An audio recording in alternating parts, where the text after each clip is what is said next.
মাথাবাড়ি প্রশাসন, তারপরে এই সরকার পরিচালনা করতে যায় যে ব্যয়, তারপরে ওই ডিসি উমুকদের পালতে যায় যে ব্যয়, আমার পার্লামেন্ট চালাইতে যায় ব্যয়, আমার নির্বাচনের যে ব্যয়, সব এই সমস্ত ব্যয় আল্লাহর রাস্তায় কমায় না, জনগণের এই সমস্ত জায়গায় ভর্তুকি দিয়ে জনগণকে শান্তি রাখে। ইমিডিয়েটলি আমি বলবো, ইমিডিয়েটলি পারলে কালকেই প্রধানমন্ত্রী খালেদা জিয়াকে ছাড়ুক, সব রাজনৈতিক দল নিয়ে বসুক, ইলেকশনটা কীভাবে একটা জাতীয় একটা ঐক্য সৃষ্টি দরকার যে আজকের এই অবস্থায় যাচ্ছে দেশ ক্রমান্বয়ে।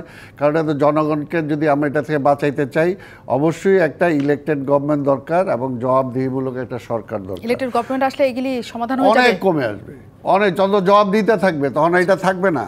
কারণ একটা দেখেন না, আপনি যদি একটা লিফট কেনার জন্য কয় মন্ত্রণালয়ের কয়জনকে বাইরে যাইতে হবে, এটা কি, এটা আপনি বলতে পারেন? এটা কি জনগণের টাকা, জনগণের ট্যাক্সের টাকা আপনি এইভাবে ব্যয় করবেন? এটা করবে, এটা কোনো জবাব দিতে না, এই জন্য এগুলো হচ্ছে। আপনার জনগণ পাচ্ছে না, আপনার জনগণের চাল ডাল তেলে দাম, আপনার বাজেট বাই কিছুই বোঝার দরকার নেই। পাবলিক চায় আমার চালের দামটা কমলো কিনা, কিন্তু প্রতিদিন যখন চালের দাম বাড়ে তখন তো সে বুঝতে চাবে না যে আপনি ভালো আছেন বা আপনি ভালো চালাচ্ছেন। ভালো চালানো মানে ওইটাই।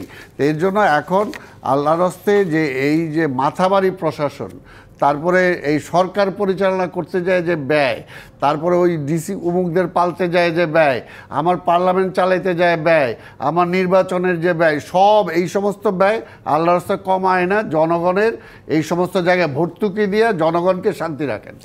নগদে 500 টাকা বা তার বেশি পেমেন্টে পেতে পারেন ঢাকায় জমিসহ 20 কোটি টাকার পুরস্কার।